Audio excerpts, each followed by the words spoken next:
Hello and good morning to you all. Welcome to our View from the Top CEO Call series. I'm honored to welcome back Founder, Chairman, and CEO of Dell Technologies, Michael Dell, on this View from the Top series call. Michael's joining us again for the third time, so we're especially privileged to have him on this call. Before we get started, I do need to mention that conflict disclosures as related to the individual companies and securities discussed on the call today can be found on the call invitation. Additionally, this presentation contains forward-looking statements based on Dell Technologies' current expectations. These statements involve risks and uncertainties that could cause actual results to differ materially. Factors that could cause results to differ are discussed in Dell Technologies' periodic reports on Forms 10-K or 10-Q filed with the SEC. Any forward-looking statements made today are based on assumptions as of today, and Dell Technologies undertakes no obligation to update them. We have a lot of ground to cover over here today. We're going to talk through hopefully a broad breadth of topics, including AI, memory, PCs, cap allocation, lots of exciting stuff to cover. We're here with Michael. So as you all know, and Michael really needs no introduction, but Michael really founded Dell Technologies with $1,000 in 1984 at the age of 19. He became the youngest CEO ever to earn a ranking on Fortune 500. He's navigated many cycles, lots of portfolio changes, including the acquisition of EMC, the go private transaction back in 2013, spinning out VMware in 2021, Pro Systems, buying and selling somewhere in there, and now re-architecting the company for the age of AI. And beyond sort of the success in business, Michael, alongside his wife Susan, founded the Michael and Susan Dell Foundation in '99, based on really expanding opportunity through initiatives spanning education, health, and family economic stability. And most recently, I'm sure you've all seen, the foundation announced a $6.25 billion, that's with a B, billion-dollar philanthropic commitment to help seed investment accounts for 25 million U.S. children. And that was incredibly generous, Michael, and we hope many others will follow your lead here to lead this next generation to success. That's just really incredible. So we're really fortunate to have you here. Welcome, Michael. We really appreciate you taking the time to be with us here today. Well, thank you, Wamsi. Great to be with you, and thank you for the kind introduction. Happy to discuss all this. Well, thank you so much, Michael. So to get started, you have reinvented Dell from PCs and peripherals to server storage, networking, and now AI. And you seem pretty all in on AI now, with revenues growing to a third of the company in just 3 years. So how do you see AI changing the tech landscape, and what do you see as Dell's opportunity here?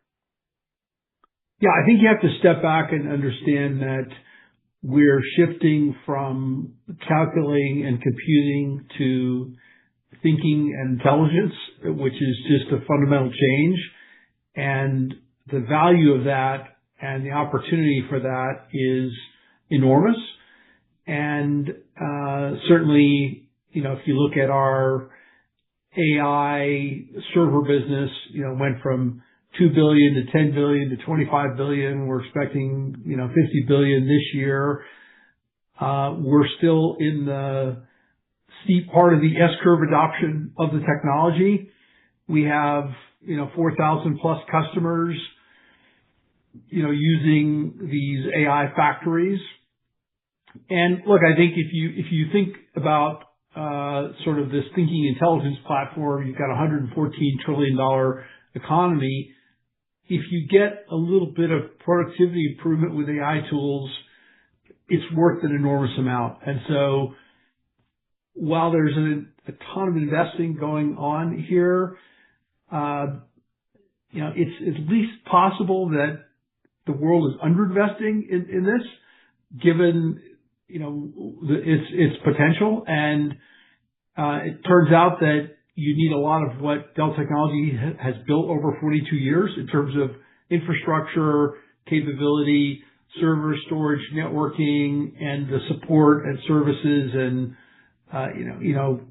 supply chain, et cetera, to be able to deliver that. And, I think maybe 10% of customers, maybe 15% sort of understand what this can do, and the rest of them are still figuring it out. It takes time for all this to kind of happen in the real world.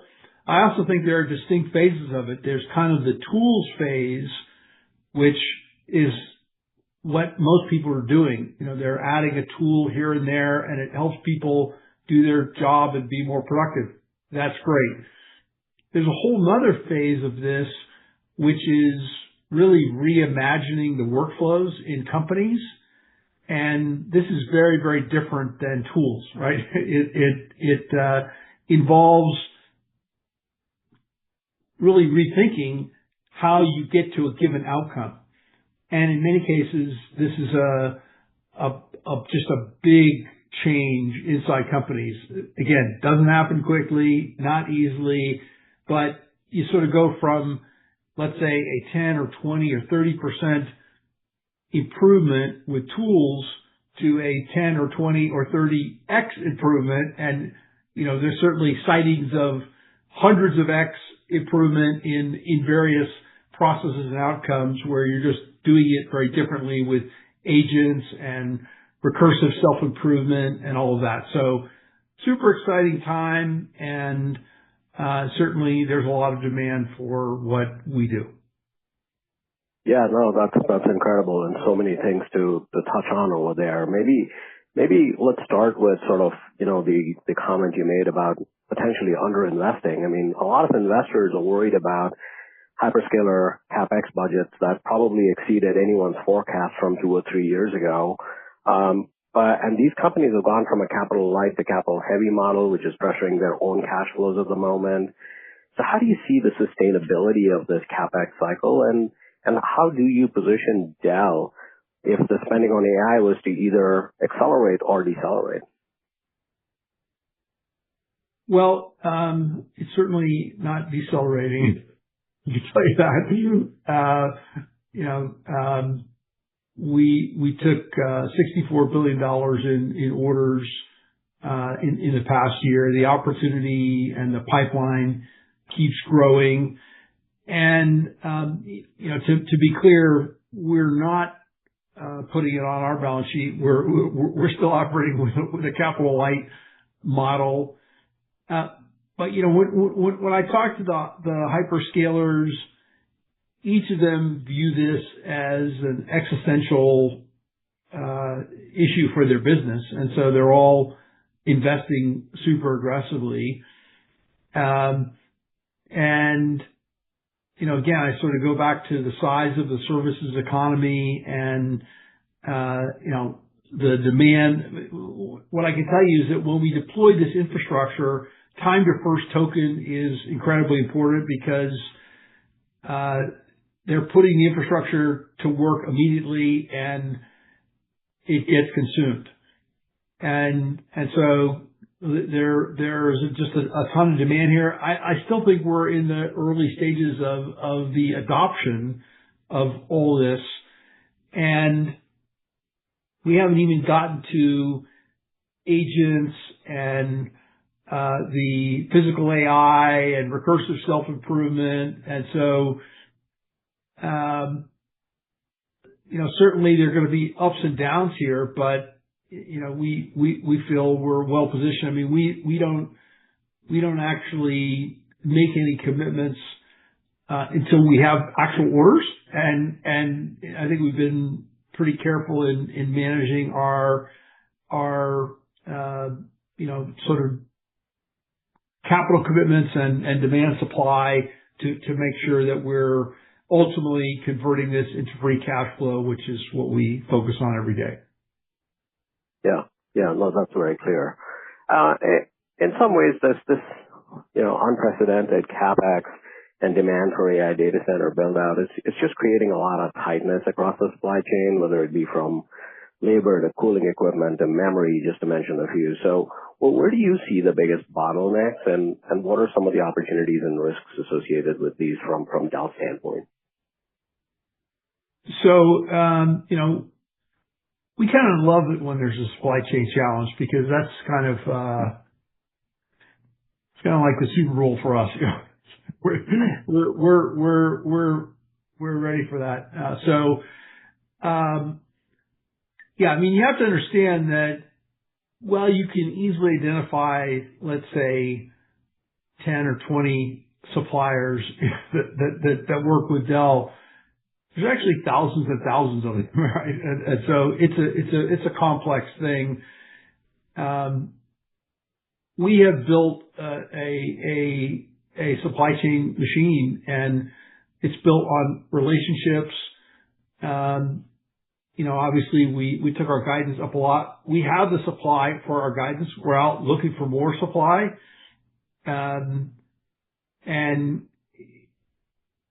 If you just get back to what's going on here, there is extraordinary demand growth across the industry, and so you've got all sorts of constraints. One way I would describe the memory issue is, I would say memory and advanced silicon is kind of the 25 times 25. And what do I mean by that? So, when NVIDIA came out with the H100, it had 80 gigabytes of high bandwidth memory. The current part has 288 gigabytes.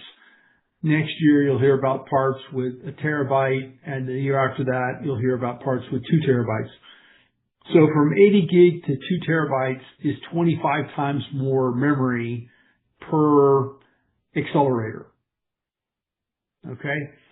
And in that time frame, you'll have about 25 times more accelerators. So 25 times 25 is 625 times. I know most of you are pretty good at math. And it also takes about 4 years to build a new memory plant, assuming you don't have shells already built. And, if you wanted to have memory capacity in 2027, you would have made the investments in 2023. Now, if we dial back the clock to 2023, you might recall it was a horrible year for semiconductors, particularly memory.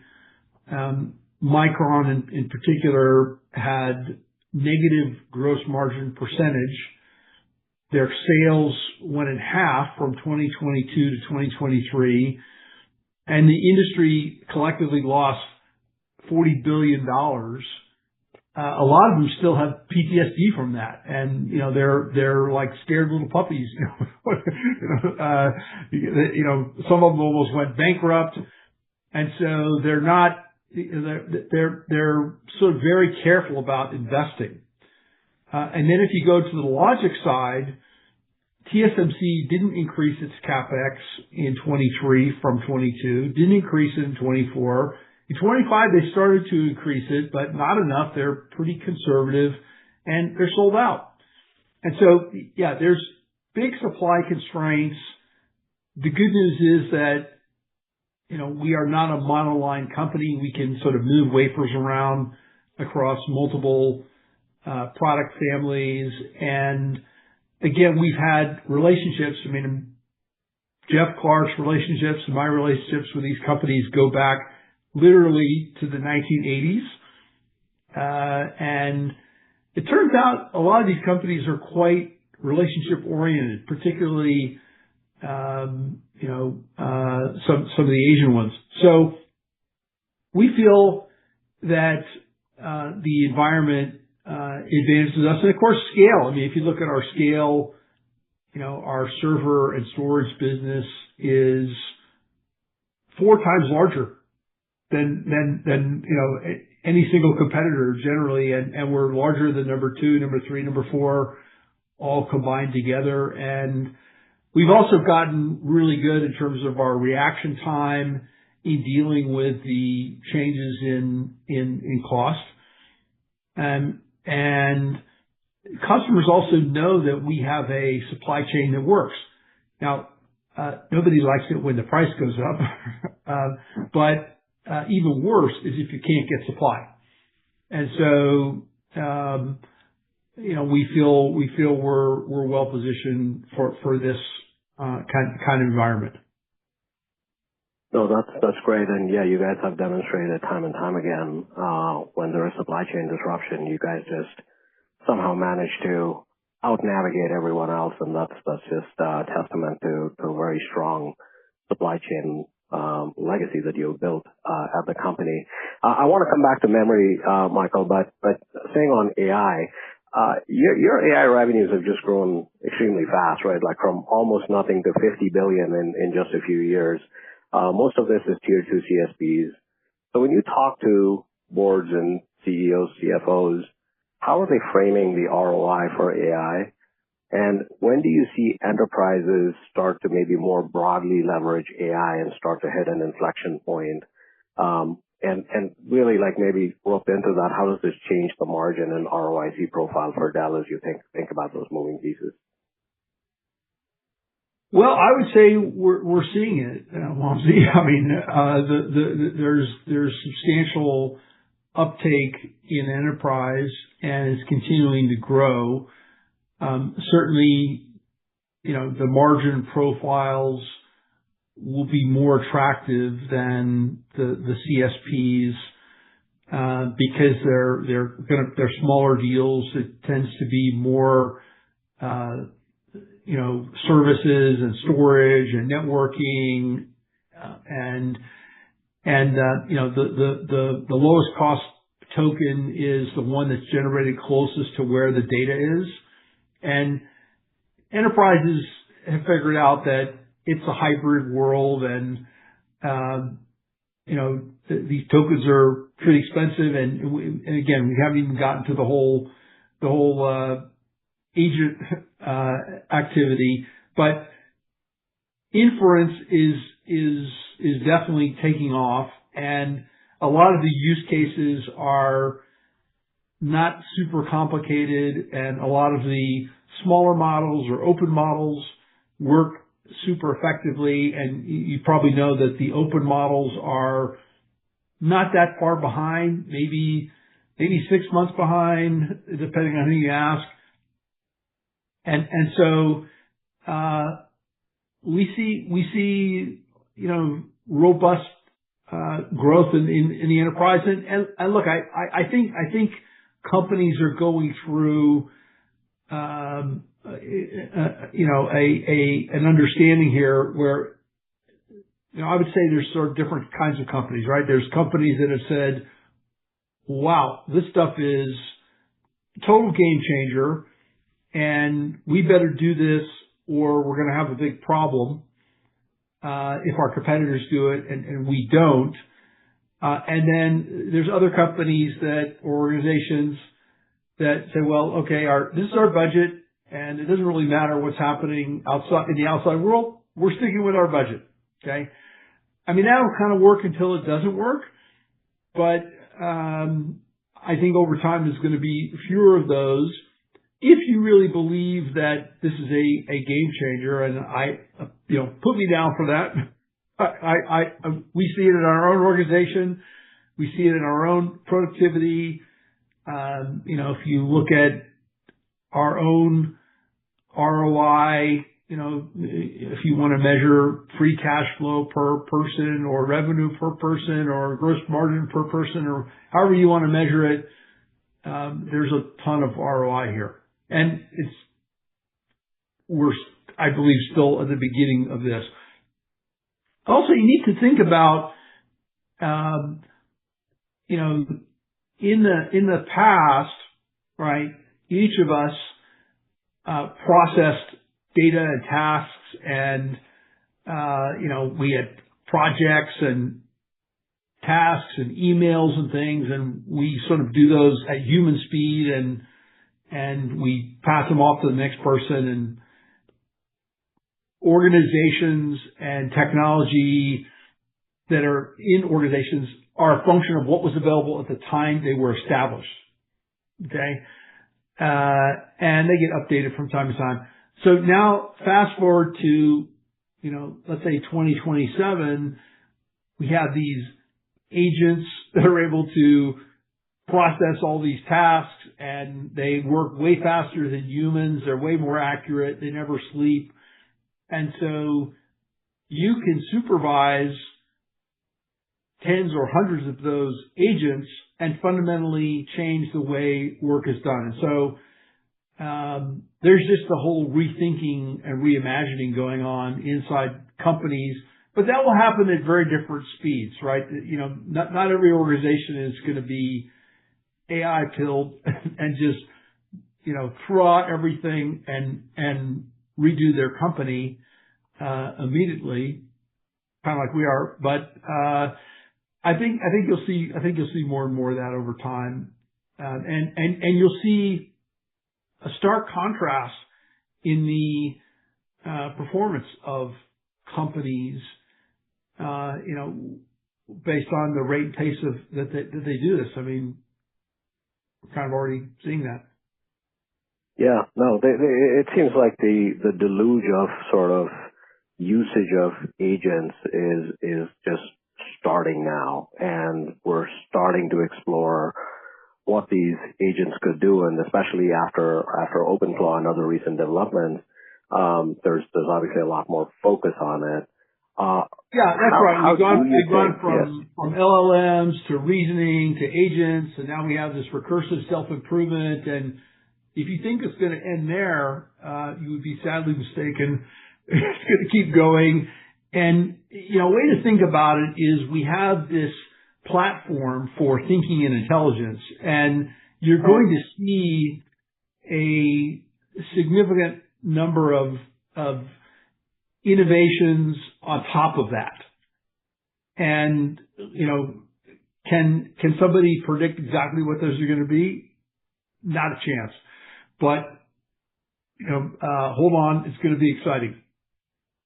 Yeah, no, that sounds very much like, I think, when we first entered either the cloud era or the internet or cloud or mobile, like each of these, we did not know this whole ecosystems that would form on top of that, which kicked off like many multi-million-dollar businesses. So, seems like there is a lot of innovation yet in store. And you guys are going to be obviously part of that. Maybe, Michael, to switch gears a little bit, unfortunately, world is a little bit in a tumultuous place, and with the Middle East turmoil.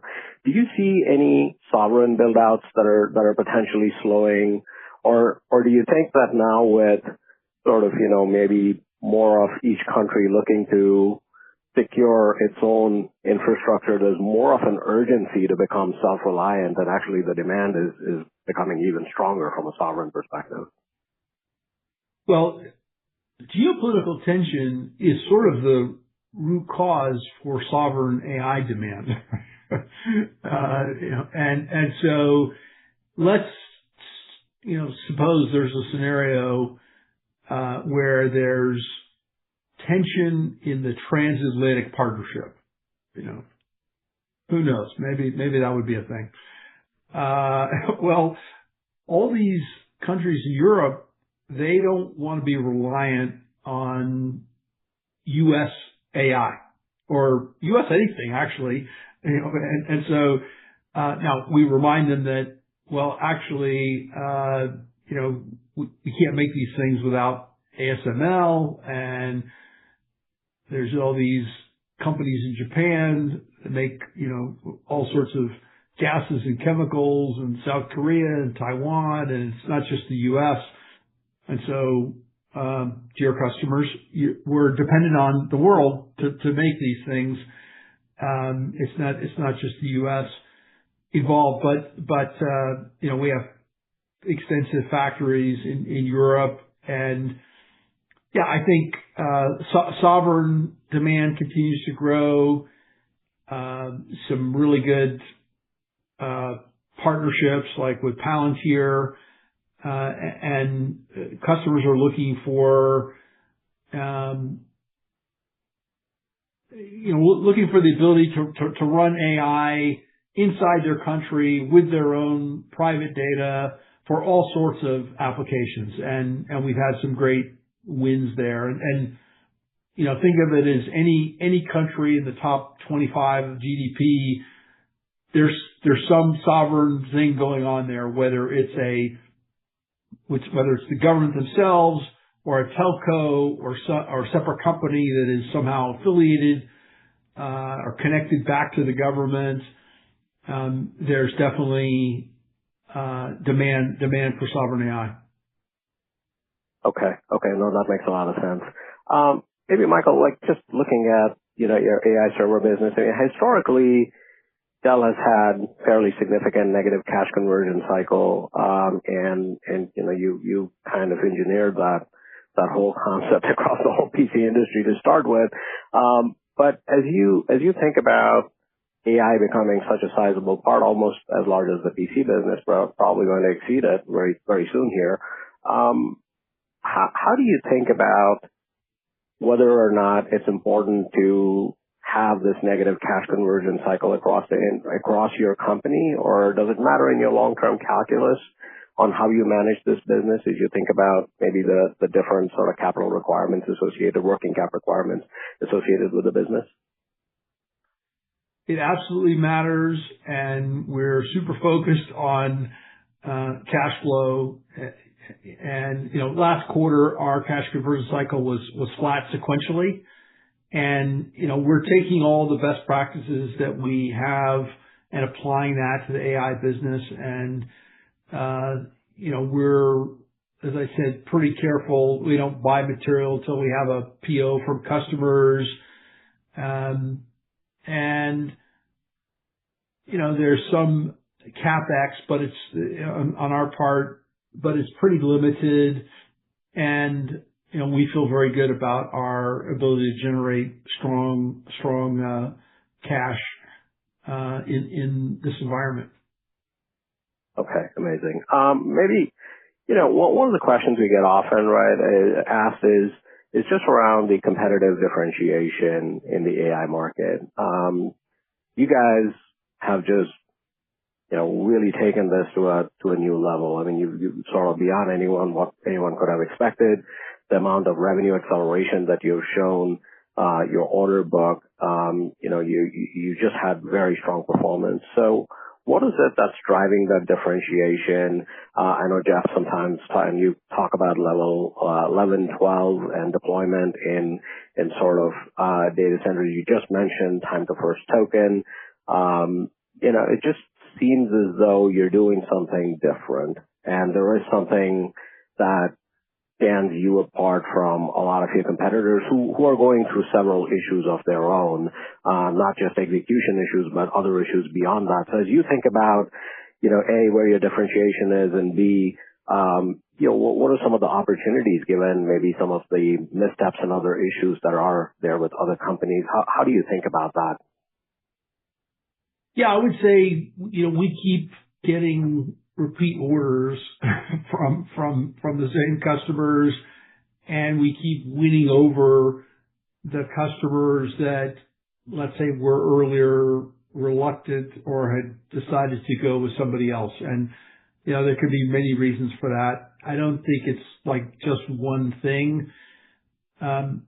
Certainly we would start with our engineering. I mean, we actually do it and lots of it. And,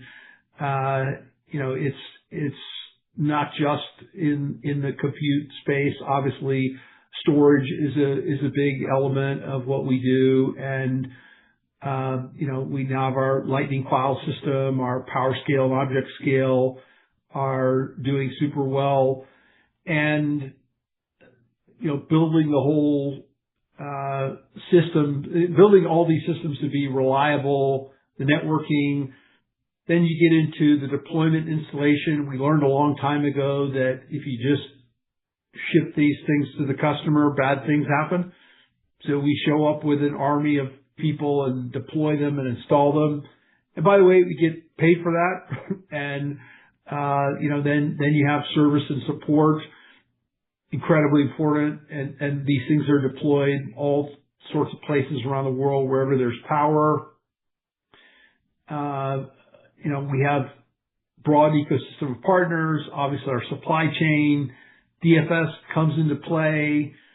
And look, we've been first to market now with the GB200, with the GB300, and I think the proof is in our consistent execution and, customers coming back, for more. Jeff Clark and I at GTC, we had a dinner with a bunch of the, neo clouds and CSPs.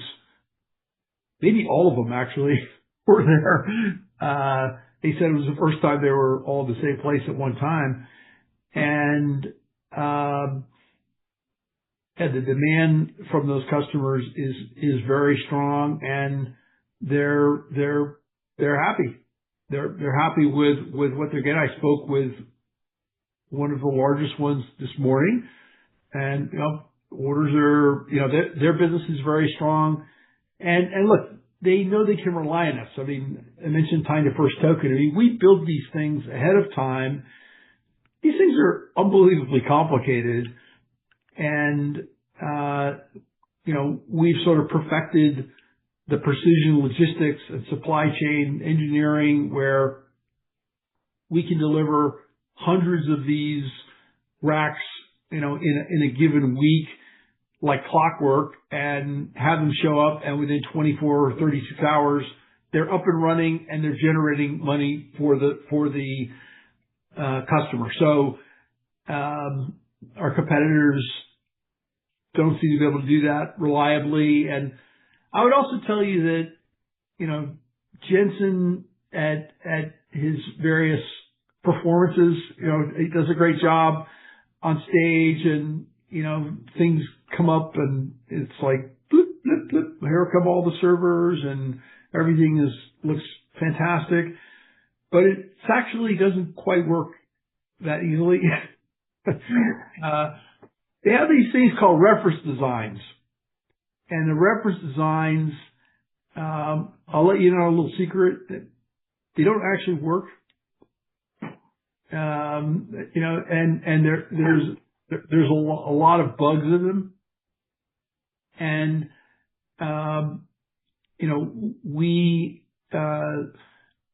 we find all the bugs, and some of the bugs only they can fix. And we tell them about those because only they can fix them. And the rest of the bugs that we find that we can fix ourselves without them, we don't tell them about those. And I think that's why we keep winning, because we're building a more reliable product at the end of the day. And that comes down to engineering and, discipline inside our whole engineering organization. And I think it's very different from other. And look, we say we're going to do. We don't overpromise. When we say we're going to deliver it, we deliver it, and it works, and it's reliable, and you can count on it. And apparently, the other guys not so much. Yeah, no, that's a super interesting point, Michael. So when you think about maybe an analogy to industry standard servers where, I think maybe the level of complexity is definitely lower, and the level of differentiation might be lower. So the ODMs actually have meaningful share, in sort of at least at the hyperscalers, for industry standard servers.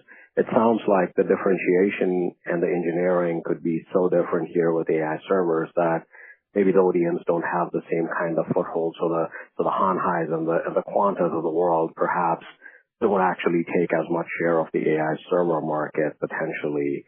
Would that be, something that you foresee as likely in the future? Well, the way I would describe it is slightly differently, Wamsi. What I would say is that, if you're a hyperscaler, you can afford to build a massive engineering organization to go and do some version of the kind of work that we're doing. And, those companies do work directly with the ODMs. But I don't think there's a whole lot of companies that can do that. And certainly it would not include the neo clouds. You've got also hundreds of these, now cloud native businesses that are consuming enormous numbers of tokens.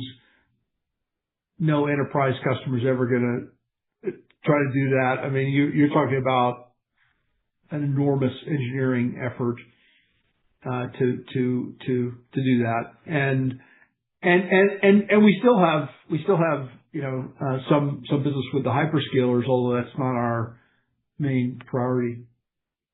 Yeah. No, that makes sense. From a share perspective, right? You clearly have been growing very, very fast in AI servers. How do you think about sort of a natural state of share for Dell in AI servers? And there's been some disruption definitely at some of the other larger peers, so to speak, who kind of struggled with various issues beyond execution. Do you in times past, has Dell been able to capture incremental share because of those sort of worries and not just sort of on a temporary basis, but more structurally over time? Yeah, we've gotten some phone calls recently, panic phone calls from some customers. I think in the enterprise, we're certainly advantaged there, and we just don't see the other competitors as much there. And yeah, I don't really know on the share. I mean, we're often asking the question, how high is up in terms of the size of the opportunity, because we just keep seeing incredible waves of demand, and the lead times keep getting longer and the orders keep coming in.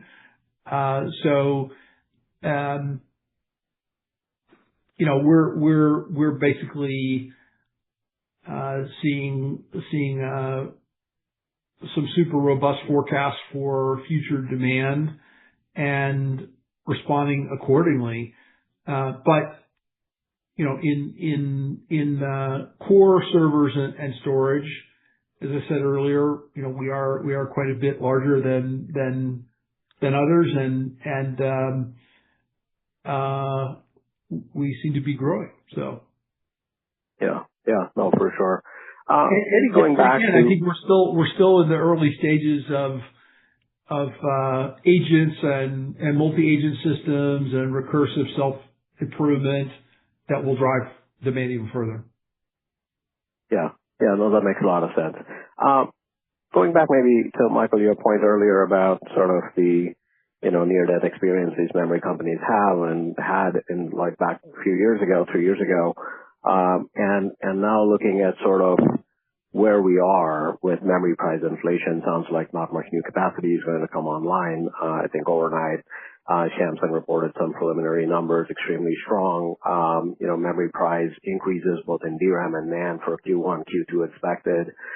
So can you maybe, I think people were very surprised to see your fiscal year guidance, because people felt like with this memory price escalation, I mean, there was no way that anyone can navigate that to not have a down year on year for earnings. You had sort of committed to a long-term framework of 15% plus EPS growth, and frankly, you've driven higher than that now. We're talking about 25% earnings growth in this fiscal year, which is just astounding. So is it maybe you can help explain to investors the secret sauce behind your ability here to overcome, this intense margin pressure that the rest of the industry is seeing. And I'm sure you're seeing increased costs as well, but you're somehow able to navigate it much better than others. So what's actually happening behind the covers? What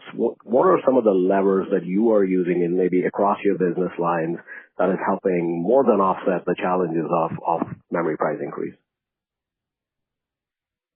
Well, so it shouldn't be super surprising that we're raising prices to protect gross margins.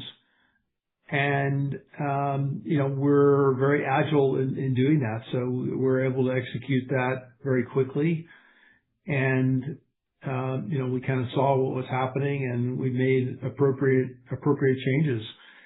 The other thing is, going back to what I said earlier, we're in a good spot in terms of supply. Everyone is subject to the price increases. But again, let's say you're at Bank of America or whatever bank you want to pick or whatever customer. It would be bad if the price of memory went up, but it'd be worse if you couldn't get any, right? Sure. And so, we've translated that situation into a successful outcome. I'll say there's probably some tradecraft in there that I'm not going to explain, but we're doing very well in this environment. Michael, you mentioned sort of price increases, and obviously, some of this is pretty visible externally. This, industry standard server pricing has gone up 30% to 100% in some SKUs. There's been significant price increases across the board. So when you think about the impact of these price increases on customers, what sort of buying activity are you thinking? How does that change the buying activity of these customers? Do we anticipate a pull forward of demand, or is the demand so strong and the value proposition of replacing a server is so great that, we're going to see continued demand? Or is it like, given your secret sauce and tradecraft, like you're able to take share, so even though there might be a pull forward in the first half, your share gains in the second half will let you do better than the rest of the industry? Like, can you frame how to think about how the customer demand might be changing, and the seasonality of that could be changing because of what's happening with memory prices and your price increases? Yeah, I'm sure there's some pull forward, right? But we don't know how much. We also know that there are some customers who will say, "Oh, the price has gone up too fast. I think I'm going to wait for it to come down," right? And who knows? Maybe it will come down. I mean, I'm sure at some point it will, but probably not. Doesn't look like it's happening anytime soon. So the problem, of course, is you can delay the purchases for a while, and there is some demand destruction, certainly in low-end phones and low-end PCs. But there are about a third, about 500 million of the 1.5 billion PCs in the world are 4 years old or older. Okay? And so if you work at a company, let's say with knowledge workers, and now you've got a 4-year-old PC, this is a bad situation, right? And so, you're paying somebody $100,000 or whatever to do their job, and they've got this decrepit tool that doesn't work very well, and they know it. And so, yeah, maybe you don't like that the price went up, but eventually you're just gonna pay the price. I mean, you can delay, you can defer, but so yeah, it's almost a question of when are they going to buy, not if they're going to buy. And then with servers, we still have the majority of our installed base of servers are 14G or older. We're on 17G now, so that's a 7-to-1 consolidation benefit. And so, I think customers are starting to figure out you're going to, your budget for tokens has to go up, and so this just costs money. I mean, obviously we've put all this into our guidance, and with respect to the second half, but yeah, I mean, I do think these are the kind of environments where we tend to gain share, and I also think different from the kind of 2020, 2021 cycle, you've also seen us scale our cost structure in some pretty extraordinary ways. So we're kind of fit to fight here for the future. No, great points. Michael, you mentioned, obviously some of your relationships with these memory companies go back, 4 decades. When you think about, what the hyperscalers are doing, they're starting to try to have long-term agreements, with a lot of these parts of the supply chain, whether it be components, whether it's memory, whether it be, optical. And they're investing aggressively into these companies in some ways. And so, you've obviously done a phenomenal job. You're just, saying that, hey, you've got enough supply to take care of your guidance, and you're trying to get more supply. So is there, as you think about your discussions with these suppliers, is that changing in any way because of what these hyperscalers are trying to do, which is just really go in and try to lock up as much supply as possible? What I'd say is we have had long-term agreements with a lot of these companies going back decades, and we continue to. Obviously, the nature of those adjusts given the environment and the demand from the overall industry. Also, I think you have to understand, this whole intelligence thinking platform. It just uses memory in a very different way. And so, that's a big change here. It's a lot less expensive to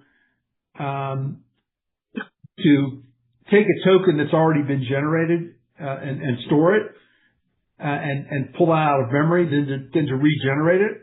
And so you end up with, a much faster growing sort of pyramidal system of memory from SRAM inside the logic to high bandwidth memory to DRAM to SSDs to ultimately, rotating storage still around. And so, we have agreements with them.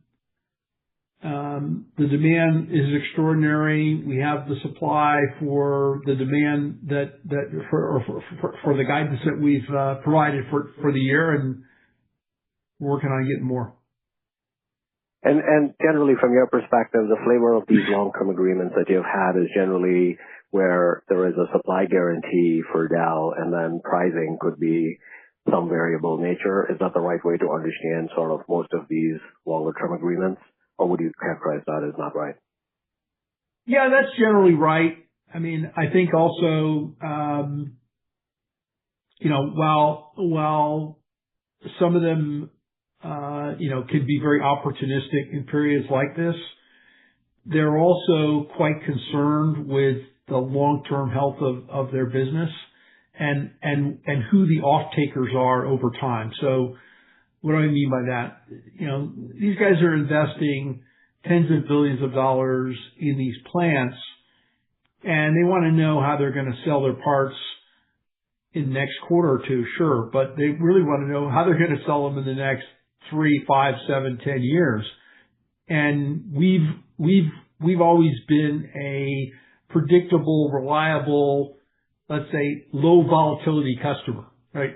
We don't show up when there's a disaster and say, oh, we've got to have a whole bunch of memory. We're there all the time, and we've been there all the time. And so that, I think, is super helpful, and also just the breadth of our demand signal and the quality of our demand signal is appreciated. And these guys have been whipsawed in the past by the hyperscalers where they overbuild, and the hyperscalers turn everything off and stop buying. That does not happen with our demand. Our demand is a lot more stable, and that's appreciated, and that's part of the relationship. And also, we've treated them like long-term partners, and they've generally reciprocated. Yeah. No, that's a great point. Time's flying. We only have 5 more minutes here, and there's so much more to talk about. So maybe quickly here, I do want to touch upon what Dell is doing internally with AI. You mentioned agentic AI. You mentioned sort of productivity, different metrics, whether you look at it on a per employee, per profit metric, revenue metric. What are you doing with agentic AI within the organization, and where are you in that deployment sort of cycle? So I would say we're rapidly hurling toward it, and if you look at our modernization, we've been on this theme for several years. You've been hearing us talk about it. Our OpEx has come down for 4 years in a row, which is pretty unusual. And, this kind of started, going in 2023, and we think there's still, more to go and significant scaling benefits. And, we've guided OpEx to a single digit % of revenue. That hasn't happened in 20 years. And of course, we have a even more intensive R&D intensive business than we did 20 years ago. It's 100% structural. There's tons of opportunity, and we're doing this while we're investing in our R&D, in our sales capacity, in our support, and in our supply chain. So I would say I'm super bullish on our ability to generate productivity, and ultimately that makes us a much more competitive company, opens up paths to profitable growth, kind of as you've been seeing. So yeah, stay tuned. Quite amazing. I mean, adding 30 billion more on top line with very little incremental OpEx, so quite amazing. Maybe in the few minutes that we have left, on a prior call, I think with me, you said you're the ultimate long-term investor. How do you define success for Dell in the next 10 years? I would say, the last 5 years, we outperformed the Mag 7 with the exception of NVIDIA. But in aggregate, we outperformed the Mag 7, including NVIDIA. But we outperformed every component, except NVIDIA. Certainly, we look at our relative performance, to the S&P IT index, and we see tremendous opportunities to continue to grow, generate strong cash flow. You've seen our capital return policy has been super shareholder friendly. Buying back stock, we bought back 54 million shares of our stock. We increased the dividend by 20%. And, I think you'll see us continue to generate strong revenue, earnings growth, free cash flow, and the business should be a whole lot more valuable. And certainly, certainly we would endeavor to outperform all the relevant benchmarks by a lot. Yeah. You continue to be a technologist at heart, and you have taken this company from basically you starting it to this amazing scale of now $140 billion a year in revenue with very fast earnings growth. So I can see you're very excited about the future of Dell. Any final thoughts for investors why they should be just as excited as you are? Yeah. So, in the last 5 years, right, we doubled EPS, 15% EPS growth. And, we talked about that as our long-term framework for the next 5 years. ISG is super well positioned. Obviously, about our guidance for this year. Our portfolio's never been in better shape. Our operating model is super strong. We've got relationships with customers and supply chain, and we have a ton of levers in this business to drive EPS and cash flow and shareholder return. So, I feel very good about the future opportunities for our company. Amazing. Well, Michael, we really appreciate your time. This is indeed been a great discussion. Always love your insights. Love the work you're doing for our country, for the future.